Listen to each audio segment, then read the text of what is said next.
Hello दोस्तों, मैं सरला Yadav SY Hindi platform पर एक बार फिर से आप सभी का हार्दिक अभिनंदन करती हूं। और जो बच्चे कह रहे थे, आज हम इस वीडियो में लेकर आए हैं अभिव्यक्ति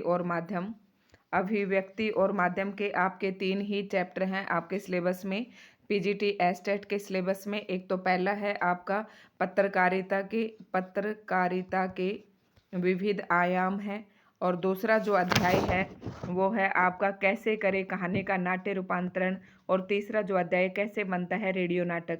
ये 3 ही हैं। तो जिनमें से अब हम शुरू करेंगे कैसे करें कहानी का नाटक रूपांतरण। मतलब आपके पास एक कहानी है और उसका नाटक में आप रूपांतरण किस प्रकार से करेंगे। और दूसरा है जो रेडियो नाटक क्या है, कैसे बनता है रेडियो नाटक। अगला पाठ ये है, और एक है पत्रकारिता के विविध आयाम। तो आज हम इस वीडियो में देखेंगे कैसे करें कहानी का नाट्य रूपांतरण। साथ ही में आपका ये इम्पोर्टेंट रहने वाला है HPSC PGT के लिए भी, ये महत्वपूर्ण है, और TGT PGT एस्टेट वाले बच्चों के लिए भी। तो देख लेते हैं आज ये चैप्टर हम पढ़ लेते हैं। बच्चों ने कहा था कि मैम पहले अभिव्यक्ति और माध्यम करवाइए, तो शुरू करते हैं आज के हम इस अध्याय को, कैसे करें कहानी का नाट्य रूपांतरण। इस पाठ में क्या कहना चाहता है, मतलब एक आपके पास कहानी है। देखो, एक कहानी है, ठीक है। कहानी का आपको क्या बनाना है, नाटक बनाना है। तो नाटक तो क्या होता है, किसी रंगमंच पर अभिनीत किया जाता है। और कहानी क्या होती है कि आप कहीं पर भी बैठकर सुना दो। तो कहानी कहीं पर भी सुनाई जा सकती है, किसी समय में भी सुनाई जा सकती है, ठीक है। और कहानी के लिए आपको किसी विशेष मंच की जरूरत नहीं होती। कहानी को आप बीच में छोड़ दो, फिर थोड़ी देर बाद सुना दो। लेकिन नाटक में ऐसा नहीं होता है। नाटक को 2.5-3 घंटे में एक ही मंच पर अभिनीत करना होता है। और दोनों में समानता क्या है, दोनों में पात्र होते हैं, दोनों में ही क्या होते हैं, संवाद होते हैं। जो आपसे बातचीत होती है उसे संवाद कहते हैं। और जो कहानी के पात्र हैं वो पात्र हैं। जैसे कोई राम बनता है, कोई सीता बनता है, तो ये पात्र कहलाते हैं। उसके बाद क्या होता है, चरित्र चित्रण होता है, ठीक है। चरित्र चित्रण होता है, मैं आपको शुरू से बताती हूँ। ये एक तो पात्र होते हैं, ठीक है, ये नाटक में भी होते हैं, कहानी में भी होते हैं। फिर संवाद होते हैं, ठीक। और एक आपकी कथा वस्तु होती है। कथा वस्तु मतलब जो, जैसे कि मैं जो कहानी सुना रही हूँ ना आपको, जो इसकी विषय वस्तु है उसे कथा वस्तु भी कहते हैं। एक कथानायक होते हैं। कथानायक होता है जिसको केंद्र में रखकर कहानी लिखी जाती है या नाटक बनाया जाता है, तो उसे कथानायक कहते हैं, जिसे आप इंग्लिश में हीरो कहते हो, वो कथानायक हो गया आपका। कथा वस्तु जो आपकी कहानी की विषय वस्तु है वो। उसके बाद संवाद, आपसी बातचीत हो गई। फिर हो गया चरित्र चित्रण, मतलब जो पात्र है उनका क्या किया जाता है, चरित्र चित्रण किया जाता है। जैसे मर्यादा पुरुषों, राम का चरित्र अलग है, लक्ष्मण का अलग है, सीता का अलग है, अगर हम महाभारत को एक नाटक के रूप में प्रस्तुत करते हैं तो, ठीक है। मैं फॉर एग्जाम्पल समझा रही हूँ आपको। अब हर एक कहानी या नाटक का क्या होता है, उद्देश्य होता है। तो ये सारी चीज़ें क्या है, एक कहानी में भी होती हैं। और जब हम कहानी से नाटक में रूपांतरण करेंगे कहानी को, तो उसमें कौन कौन सी चीज़ों का हमें ध्यान रखना होगा, क्योंकि नाटक को हमें रंगमंच पर दिखाना है, एक सीमित समय में दिखाना है, और एक साथ दिखाना है। तो ये शायद आप समझ गए होंगे कि मैं क्या कहना चाह रही हूँ। अब हम कहानी को फटाफट पढ़ लेते हैं, और कहाँ पर प्रश्न आने लायक है वो भी मैं आपको साथ साथ बताऊंगी। तो ये अव्यक्ति और माध्यम का हम पहला ही अध्याय करवा रहे हैं, मतलब आपके सिलेबस का अध्याय सिलेबस के अकॉर्डिंग पहला अध्याय बता रही हूँ। वैसे तो अव्यक्ति और माध्यम में 15-16 अध्याय हैं, ठीक है। और अव्यक्ति माध्यम में ये 11वें नंबर पर है, लेकिन आपके सिलेबस में ये दिया गया है। न ठेठ हिंदी न खालिस उर्दू, जबान गोया मिली जुली हो, अलग रहे दूध से न मिश्री, डली डली दूध में घुली हुई हो। ये बात कौन कहता है, नारायण प्रसाद बेताब, पारसी थिएटर के मशहूर नाटककार हैं। नारसी प्रसाद बेताब ने ये बात कही है कि दूध में मिश्री जिस तरह से घुल जाती है, उसी प्रकार से ये चीज़ें, ये आप देख लेना, ये पंक्तियां कई बार पूछ लेती है, इसलिए मैंने ये आपको पढ़ के बता दी हैं। और ये पंक्तियां नाटक के बारे में कही गई हैं। अब इस पाठ में हमें पढ़ना क्या है ये बताती हूँ मैं। कहानी और नाटक का संबंध क्या है, तो ये तो मैंने आपको यहाँ से बिना पढ़े ही बता दिया कि क्या क्या संबंध होता है। दोनों में ये कथा वस्तु होता है, दोनों में कथानायक होते हैं, पात्र होते हैं, चरित्र चित्रण होते हैं, संवाद होते हैं, कोई ना कोई उद्देश्य होता है, और किसी न किसी स्थान पर घटित होते हैं, यानी कि देश और काल का भी संबंध रहता है। और ये पढ़ेंगे कैसे बनाएं कहानी को नाटक। तो आप कहानी को नाटक कैसे बनाएंगे, नाट्य रूपांतरण की चुनौतियाँ, यानी कि आप जब कहानी से नाटक बनाएंगे तो आपके सामने कौन कौन सी चुनौतियाँ आएंगी, यानी कि कौन कौन से समस्याएं आएंगी, इनका भी आपको ध्यान रखना है। अब शुरू करते हैं अपने चैप्टर को। अविलंब हम पढ़ते हैं, समय बहुत ही कम है। प्रत्येक कथा, फिर ये मैं कहती हूँ दोस्तों, अगर आपको हमारे कंटेंट्स अच्छे लग रहे हैं, आपको हमारी वीडियो पसंद आ रही है, तो चैनल को प्लीज़ ज़्यादा से ज़्यादा वीडियो को शेयर करें और चैनल को सब्सक्राइब करें, ठीक है। प्रत्येक कथा, अब हम शुरू करते हैं कि कहानी का नाटक कैसे बनाना है हमें। प्रत्येक कथा साहित्य में मूलतः एक कहानी होती है। देखो, कोई भी कथा साहित्य हो, कथा साहित्य, कथा का मतलब ही कहानी होता है। भाषा भी एक जैसी होती है, ठीक है। फिर विधाओं का स्वरूप अलग अलग क्यों, मतलब जो भी हमारे पास साहित्य है, कथा साहित्य है, उसमें एक जैसी कहानी होती है और भाषा भी एक जैसी होती है। विधा मतलब कौन कौन सी होती है, हिंदी की विधा से क्या मतलब समझे तुम। हिंदी की विधाएं हैं, जैसे नाटक है, कहानी है, उपन्यास है, और निबंध है, संस्मरण है, रिपोर्टाज है, यात्रा वृत्तांत है, आत्मकथा है, डायरी है, ठीक है। इस तरह की ये सारी क्या कहलाती है, हिंदी की क्या कहलाती है, विधाएं कहलाती हैं। वे कौन से तत्व हैं जो इन विधाओं के अलग अलग स्वरूप को निर्धारित करते हैं, ठीक है। मतलब ये सारी बातें जो मैंने बताई कि ये क्या है कि जिसके कारण ये कहानी कहलाती है, कोई नाटक कहलाती है, तो कौन से तत्व हैं, अलग अलग तत्वों को निर्धारित करते हैं।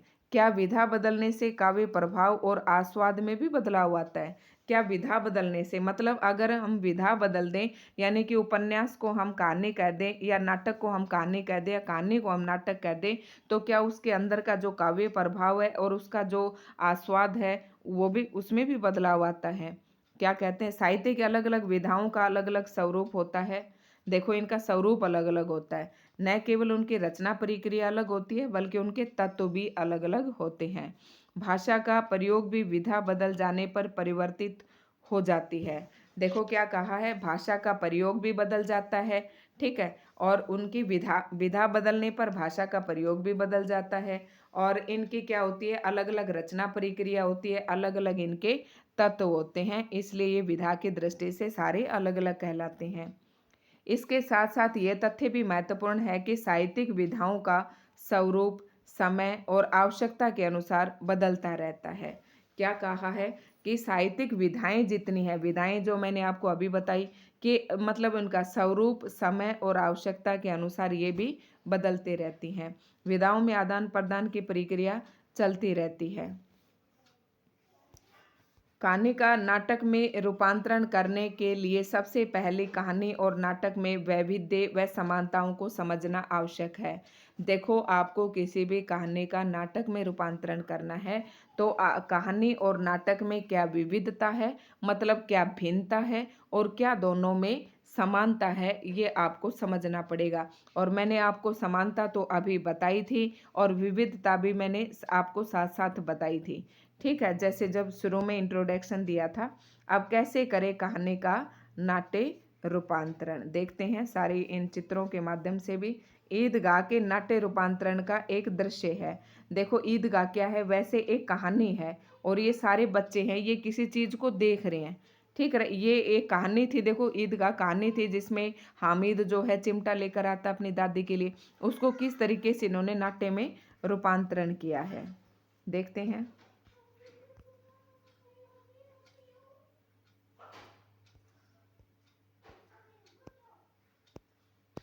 कितना बड़ा है ये देख लेते हैं पहले थोड़ा सा। काफ़ी बड़े बड़े अध्याय हैं इनके ये। तो यहाँ से देखते हैं हम कैसे करें कहानी का नाट्य रूपांतरण, यहाँ से देखते हैं। अभी हम ये ध्यान से पढ़ते जाएंगे, और कुछ महत्वपूर्ण बातें हैं जिनको हमें ध्यान में रखना है। इसके लिए हमें नाटक की विशेषताओं को समझना होगा। मतलब कहानी का जब हम नाट्य में रूपांतरण करेंगे, तो हमें नाटक की विशेषताओं का पता होना चाहिए। एक तो क्या, नंबर एक पॉइंट पे क्या बताया था इसने, कि इनमें क्या विविधता है और क्या समानता है, ये पता होना चाहिए। एक नाटक की विशेषताओं का पता होना चाहिए। और जहाँ कहानी का संबंध लेखक और पाठक से जुड़ता है, वही नाटक लेखक, निर्देशक, पात्र, दर्शक, श्रोता एवं अन्य लोगों को एक दूसरे से जोड़ता है। अब आपने बताया कि मैंने अभी आपको बताया था कि जो कहानी होती है उसका संबंध तो लेखक से, मतलब लिखने वाले ने लिख दिया और सुनने वाले ने उसे सुन लिया, लेकिन नाटक में क्या होता है, ये सारी चीज़ें होती हैं।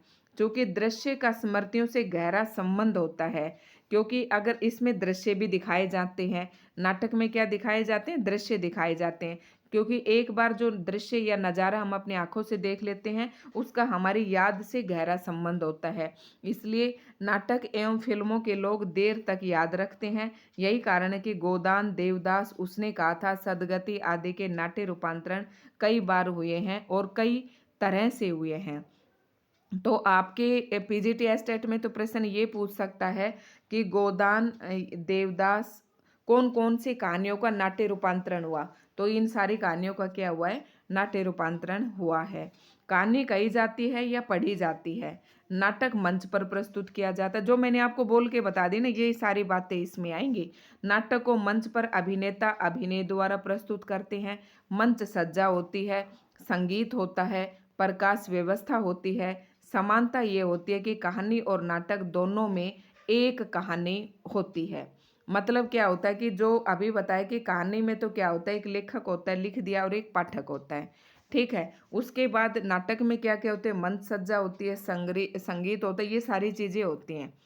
और समानता ये होती है कि कहानी और नाटक दोनों में एक कहानी होती है, पात्र होते हैं, परिवेश होता है, कहानी का क्रमिक विकास होता है, संवाद होते हैं, द्वंद्व होता है, चरम उत्कर्ष होता है। क्या कहा है इसमें कि दोनों में समानता, समानता कहानी और नाटक में एक कहानी समान होती है, पात्र भी समान होते हैं, एक परिवेश भी होता है, और कहानी का क्रमिक विकास भी होता है, संवाद होते हैं, द्वंद्व होता है, चरम उत्कर्ष होता है। इस तरह हम देखते हैं कि नाटक और कहानी की आत्मा की कुछ मूलभूत तत्व एक ही हैं। मतलब ये जो मैंने यहाँ बताया आपको, पात्र से लेकर ये तो नाटक और कहानी में क्या होते हैं, एक जैसे ही होते हैं। ये यह अवश्य है कि कुछ मूल तत्व जैसे द्वंद्व नाटक में जितना और जिस मात्रा में आवश्यक है उतना संभवतः कहानी में नहीं है।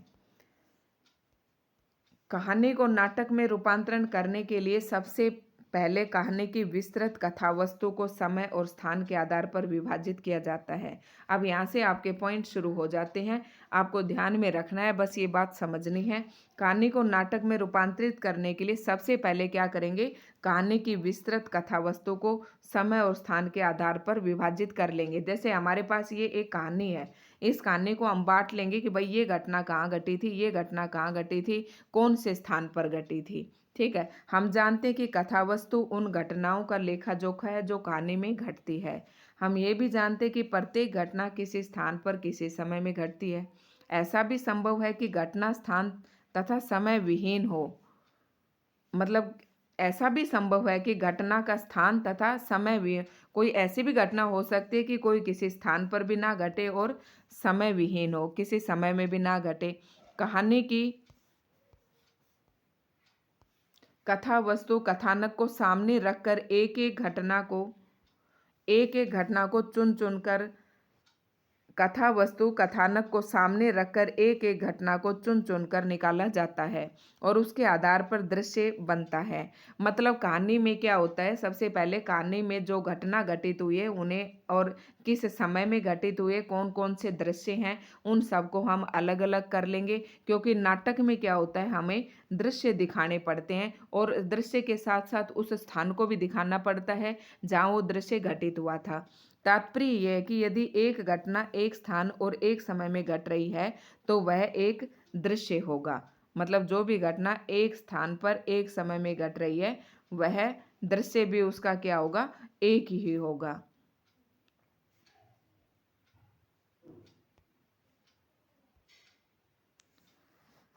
ईदगाह कहानी के संदर्भ में देखें तो इसके आरंभ में लेखक ने मेले को लेकर बच्चों के उतावलेपन और कौतूहल का लंबा मनोवैज्ञानिक चित्रण किया है। इसके लिए पहले दृश्य में गांव के उस हिस्से को फोकस कर सकते हैं जहां बच्चे भाग दौड़ कर रहे हैं, तैयार हो रहे हैं, बार बार अपने पैसे गिन रहे हैं और टोली के निकलने की राह देख रहे हैं। ठीक है, ये दृश्य है गांव का, बच्चे सारे इकट्ठे हो रहे हैं। पहले दृश्य का अंतिम हिस्सा हामिद और उसके दादी अमीना पर केंद्रित हो सकता है।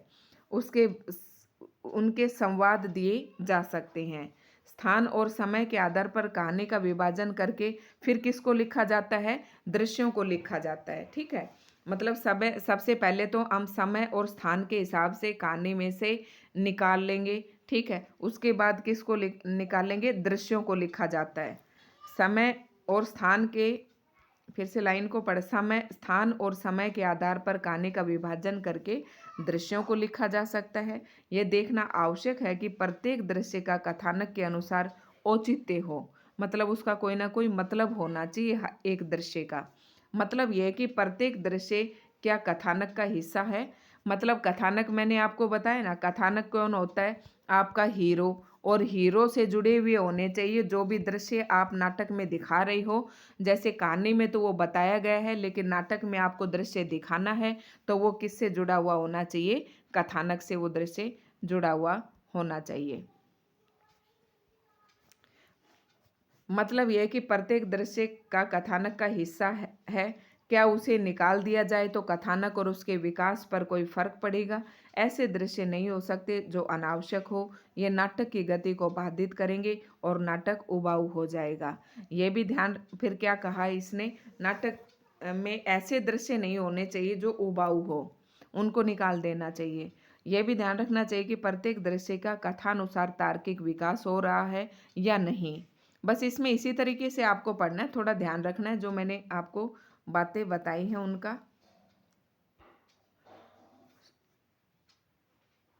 यह सुनिश्चित करने के लिए दृश्य विशेष के उद्देश्य और उसकी संरचना पर विचार आवश्यक है।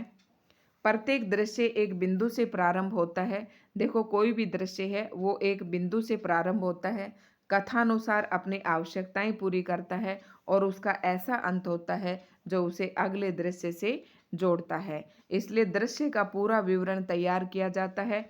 मतलब दृश्य का जो संबंध है एक बिंदु से शुरू होता है, फिर एक दृश्य दूसरे दृश्य से उसके जुड़ी हुई होती है। आवश्यकता के अनुसार, कथानक की आवश्यकता के अनुसार वह दृश्य आपस में जुड़ा होता है और उसका एक ऐसा अंत होता है जो उसे अगले दृश्य से जोड़ देता है। जैसे हामिद का मेले वाला जो दृश्य है, मेले के लिए निकलते हैं तो दृश्य का इस अंतिम जो वो भाग है वो ऐसा दिखाया जाएगा जो अगले दृश्य को, जैसे अब मेले में तैयार हो रहे हैं तो क्या करेंगे? निकल पड़ेंगे, यानी कि सीधा कहाँ पहुँचेंगे? मेले में पहुँचेंगे। तो इसका अंतिम हिस्सा इससे जुड़ा हुआ मिलेगा यहाँ से। नेक्स्ट है, प्रत्येक दृश्य एक, कहाँ से पढ़ रहे थे हम?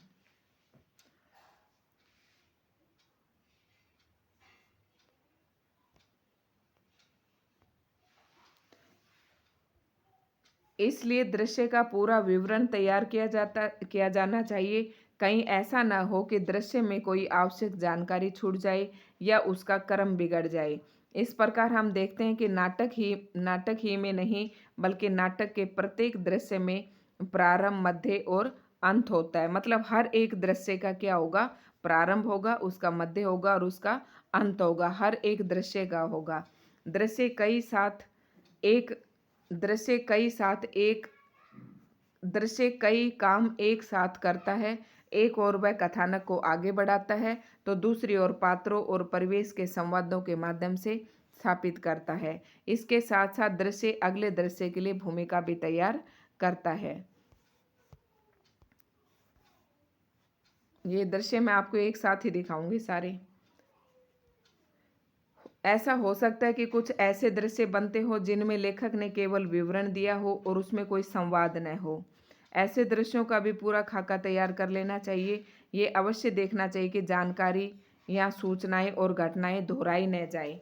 मतलब जब कहानी से नाटक में रूपांतरण कर रही हो तो कोई जो दृश्य, सबसे पहले तो समय और स्थान के हिसाब से हम बांट लेंगे। ठीक है, किसको बांट लेंगे? हम दृश्यों को बांट लेंगे। और फिर दृश्य क्या होने चाहिए? एक दृश्य दूसरे दृश्य से जुड़ा हुआ होना चाहिए। फिर क्या होना चाहिए कि अनावश्यक दृश्य नहीं होने चाहिए। फिर क्या होता है कि जो अनावश्यक जानकारी है या सूचनाएं हैं वो बार बार दोहराई नहीं जानी चाहिए कि इस दृश्य में भी वही दोहरा दी और उसी में भी वही होगी, तो वो थोड़ा सा अच्छा नहीं लगता। ठीक है। दृश्य निर्धारित करने के बाद, दृश्य निर्धारित कर लिया हमने, करने के बाद दृश्यों और मूल कहानी को पढ़ने से अनुमान लग सकता है कि मूल कहानी में ऐसा क्या है जो दृश्यों में नहीं आया है। फिर आपको देखना कि यार हमारी मूल कहानी में से कोई, अरे हमने तो ये दृश्य नहीं दिखाया, ठीक है, जैसे हामिद चिमटा लेकर आया तो हमने और ये भूल ही गए, और कहानी पर हम निगाह डाले कि कोई सा दृश्य छूट गया तो हमें उससे ध्यान आ जाएगा कि ये दृश्य हमारा रह गया है। लेखक द्वारा परिवेश का विवरण या परिस्थितियों पर टिप्पणियां प्राय दृश्यों में नहीं ढल पाती। यह देखना आवश्यक है कि परिस्थिति, परिवेश, पात्र, स्थानक से संबंधित विवरणात्मक टिप्पणियां विभिन्न प्रकार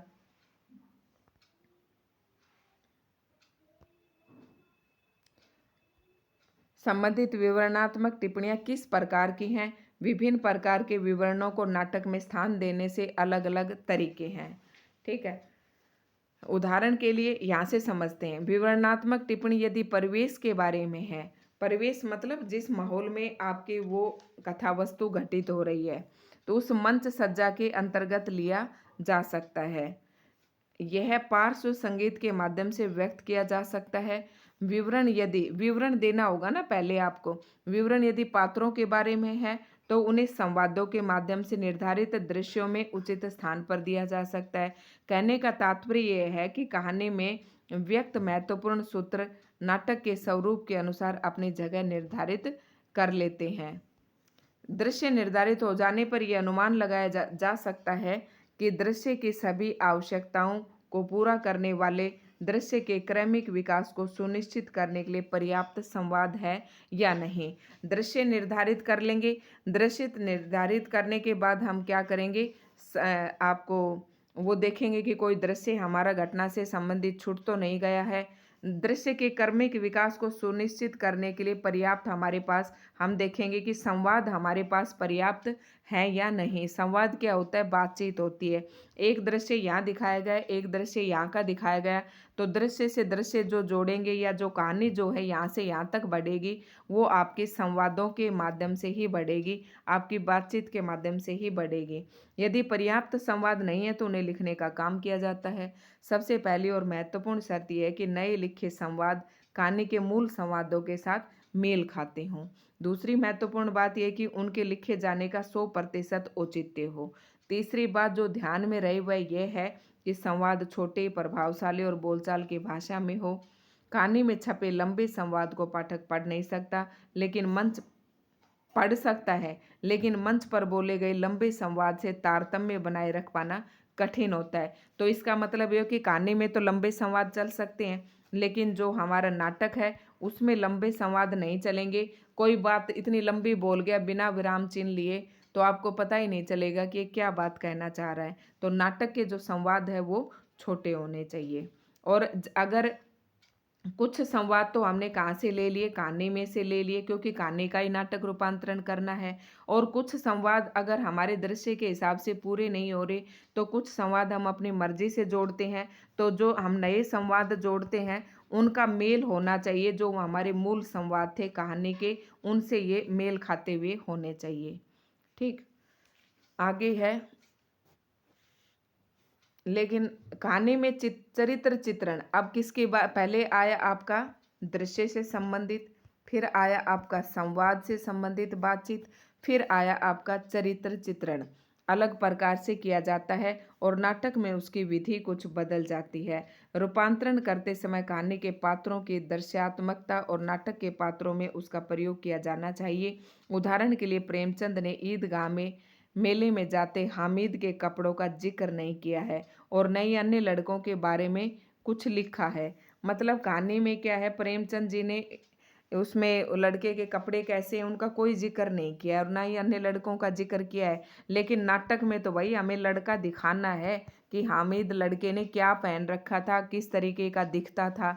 ठीक है, परंतु कहानी से यह अनुमान लगाया जा सकता है कि हामिद नंगे पैर होगा, उसके कुर्ते में पैबंद लगे होंगे, जबकि अन्य लड़कों के कपड़े उनकी अच्छी आर्थिक स्थिति के सूचक होंगे। संवाद को नाटक में प्रभावशाली बनाने का अगला तरीका अभिनय है। अगला संवादों को नाटक में जो प्रभावशाली बनाने हैं तो अभिनय है। अभिनय, अभिनय मतलब जो वो रोल करके आपको दिखाएगा, जो प्राय निर्देशक का काम है। पर लेखक भी इस ओर संकेत कर सकता है। पात्र की भाव भंगिमाओं और उसके तौर तरीकों से प्रभाव उत्पन्न किया जा सकता है। कहानी के लंबे संवादों को छोटा करके उन्हें अधिक नाटकीय बनाया जा सकता है। स्थानीय रंग में संवादों का रंग कर चरित्र चित्रण को परिमार्जित किया जा सकता है। स्थानीय रंग में संवादों को रंग कर चरित्र चित्रण को परिमार्जित किया जा सकता है। तो ये थे, और आगे है हमारा अब ध्वनि और प्रकाश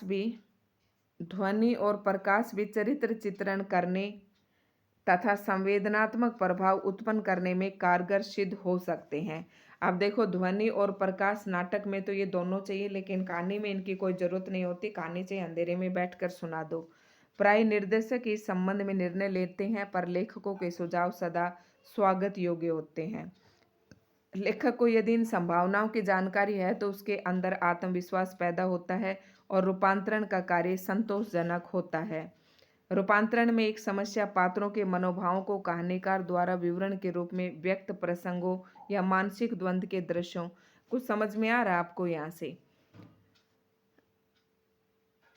बताती हूँ। रूपांतरण में एक समस्या, अभी यहाँ पर चुनौतियां आ गई हैं आपकी। इसमें दिया गया था ना कि कौन कौन सी चुनौतियां आपके आएंगी। जब हमने 3 पॉइंट पढ़ा था तो ये इसकी चुनौतियां भी हैं कि आपको चुनौतियां, आप किन किन चुनौतियों का सामना करना पड़ेगा। देखो, चुनौतियां मतलब समस्या। पात्रों के मनोभावों को कहानीकार द्वारा विवरण के रूप में व्यक्त प्रसंगों या मानसिक द्वंद्व के दृश्यों को नाटकीय प्रस्तुति में आ सकती है। उदाहरण के लिए ईदगाह का वह हिस्सा जहाँ हामिद इस द्वंद्व में है कि क्या खरीदे, या जहाँ वह ये सोचता है कि अम्मा का हाथ जल जाता है, इसका रूपांतरण कठिन है। देखो, ये भाव बहुत महत्वपूर्ण है कि हामिद जब मेले में ये सोचता है कि मेरी, द्वंद्व का मतलब होता है उसके मन में भावों का टकराव। ठीक है, तो ये द्वंद्व चल रहा है कि कहानी में तो द्वंद्व चल रहा है कि हमने कह दिया कि भाई हामिद ये सोचता है कि मैं अपनी दादी के लिए चिमटा ले जाऊं या नहीं ले जाऊं, उनका हाथ जल जाता है। लेकिन इस बात को हम नाटक में कैसे शो करेंगे, ये थोड़ा रूपांतरण बहुत कठिन हो जाता है। रूपांतरण में इस तरह के विवरण प्रस्तुत करने के लिए स्वगत कथनों का प्रयोग किया जाता है। तो जब इस तरीके की बातें आती हैं तो उनके लिए हम अपने खुद के कथनों का, यानी कि खुद के विचारों का प्रयोग किया जाता है, जिसमें लेखक मंच के कोने में जाकर अपने आप से ये संवाद बोलता है। लेकिन आजकल वॉइस ओवर हो गया है। ठीक है, वॉइस ओवर कहते हैं, अर्थात ऐसी ध्वनि जो दर्शकों को सुनाई देती है पर पात्र नहीं बोलता, के माध्यम से संभव है। आपने देखा होगा फिल्मी और सीरियलों में कई बार क्या होता है कि पात्र नहीं होता और फिर भी वहाँ से आवाज़ आती है, तो उसे वॉइस ओवर बोलते हैं। अम्मा वाले अंश के लिए फ्लैशबैक शैली का उपयोग किया जा सकता है। मतलब जब ये दिखाएगा कि ये हामिद है और किसके बारे में सोच रहा है, या अपनी दादी के बारे में सोच रहा है, और चिमटा खरीदूं या ना खरीदूं ये सोच रहा है, तो यहाँ पर आवाज़ जो है हामिद न बोलकर वॉइस ओवर के माध्यम से हामिद द्वारा बोली गई आवाज़ दिखा देंगे। और दादी के लिए फ्लैशबैक शैली का उपयोग किया जा सकता है। फ्लैशबैक शैली क्या होती है कि पीछे के जो घटित हुए दृश्य हम दिखाते हैं ना, कि पीछे कई बार आज हम वर्तमान में खड़े हैं लेकिन यहाँ सोचते रहते कि अरे पीछे ये हुआ था, ये हुआ था। टीवी सीरियलों में आप खूब वाकिफ हैं इस बात से। इसी प्रकार हामिद की ललचाई आंखों होठों पर जीभ फेरते और बाद में भारी कदमों से दुकान से दूर जाने का दृश्य बनाया जा सकता है। कहानी का नाट्य रूपांतरण करने से पहले ये जानकारी होनी आवश्यक है कि वर्तमान रंगमंच में क्या संभावनाएं हैं। ये तभी संभव है जब अच्छे नाटक देखे जाएं। इसलिए रूपांतरण का पहला पाठ यही हो सकता है कि अच्छे नाटक प्रस्तुतियां देखे जाएं। देखो, किसी भी कहानी का नाट्य रूपांतरण करने से पहले आपको ये देखना चाहिए कि नाटक होते किस प्रकार से हैं। आप कोई 8-10 नाटक देखिए, नाटकों की प्रस्तुतियां देखिए, और उसके बाद आप कहानी का रूपांतरण कीजिए नाटक में। तो ये था इतना सा आपका चैप्टर। तो कहानी और नाटक में क्या समानताएं होती हैं, कोई ये बताएगा? कहानी और नाटक में तो ये मैंने बताया था, पात्र समान होते हैं, कथानक आपका समान होता है, संवाद होते हैं, ये जब हमने दृश्य होते हैं। ठीक है, स्थान और समय को ध्यान में रखते हुए दोपहर का भोजन कहानी को, आगे हैं इसमें प्रश्न पढ़ लेते हैं ये, पर आपके प्रश्न थोड़ी आएंगे टीजीटी वालों। स्थान और समय को ध्यान में रखते हुए दोपहर का भोजन कहानी को विभिन्न दृश्यों में विभाजित करें, किसी एक दृश्य का संवाद भी लिखें। ठीक है, ये है आपका। तो ये तो आपके तो किसी काम का ही नहीं है। कहानी के नाट्य रूपांतरण में संवादों का विशेष महत्व होता है। नीचे ईदगाह कहानी से संबंधित कुछ चित्र दिए गए हैं, इन्हें देखकर संवाद मतलब आपसी बातचीत लिखनी है कि ये इससे क्या कह रहा है, उसने ये कहा, उसने ये कहा। तो ये था हमारा कैसे करें कहानी का नाट्य रूपांतरण। अब ये और देख लेते हैं इस बॉक्स में क्या दिया गया था। कुछ प्रसिद्ध कहानियाँ जिनका सब आपको पीजीटी एस्टेट वाले बच्चों के लिए ये इम्पोर्टेंट है कि चीफ की दावत जो है भीष्म साहनी की है।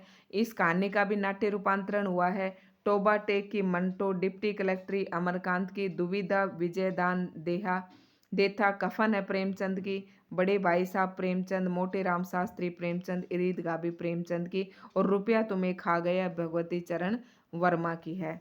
और वारेन हैंगिस हेस्टिंग्स का सांड, ये है उदय प्रकाश। और अंत में प्रार्थना उदय प्रकाश, मोहनदास उदय प्रकाश। ये सारी रचनाएं हैं और ये रचनाकारों के नाम है, और ये सारी वो रचनाएं हैं जिनका अभी तक नाटकों में रूपांतरण हो चुका है। धूप का टुकड़ा निर्मल वर्मा का है, 1 इंच ऊपर और वीकेंड, इन 3 एकांत नाम से प्रकाशित हैं ये। ठीक है, इन सब के ऊपर भी क्या बन चुकी हैं, आपकी कहानी से नाटक बन चुके हैं। ये क्या दिया गया है, छोड़ेंगे नहीं कुछ भी। परिवेश या परिस्थितियों पर इस पाठ में की गई टिप्पणियों को आप नाटक में कैसे शामिल करेंगे? क्या कहानी में ऐसे कुछ और भी तत्व हो सकते हैं जिनको नाटक में डालना मुश्किल होता है? सहपाठी एवं शिक्षकों के माध्यम से तत्वों पर विचार कीजिए। तो ये कोई खास नहीं है, आपका ये लेसन था जो आपके पीजीटी एस्टेट सॉरी, उसमें जो आने लायक था मैंने आपको पूरा पढ़ा दिया। वैसे इस टाइप का इसमें प्रश्न ये पूछा गया था इस बार कि सबसे सशक्त माध्यम है, विरोध का सबसे सशक्त माध्यम है, ये प्रश्न पूछा गया था HSC HPSC ऑब्जेक्टिव में कि विरोध का सबसे सशक्त माध्यम क्या है।